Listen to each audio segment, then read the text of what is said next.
For staff at Chilstone stonemasons in Tunbridge Wells, the economic recovery's no longer an abstraction, it's concrete reality.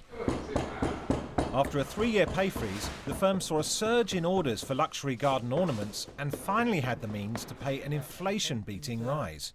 We gave them a 2% pay rise. We looked at all our costs very carefully. We've actually saved costs in certain areas of the business. So when we did the numbers, 2% was what we came to. We'd like it to have been a bit more, but we thought it was important to offer something. It's sort of frustrating when you don't get a pay rise, I'm sure as everyone would agree, but it's also quite nice to still be in a job when people aren't. But yeah, when you finally get it, it's quite nice. Yeah. It's not so much that pay's jumping as that inflation is well down, with prices up just 1.2% last month. The average pay rise, excluding bonuses, has lagged behind inflation since 2009.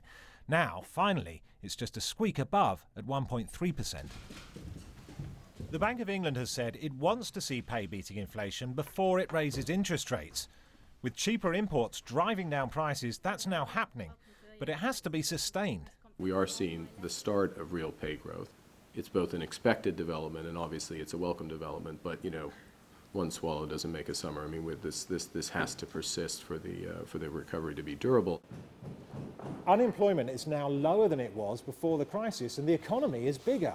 But what hasn't caught up yet, of course, is pay.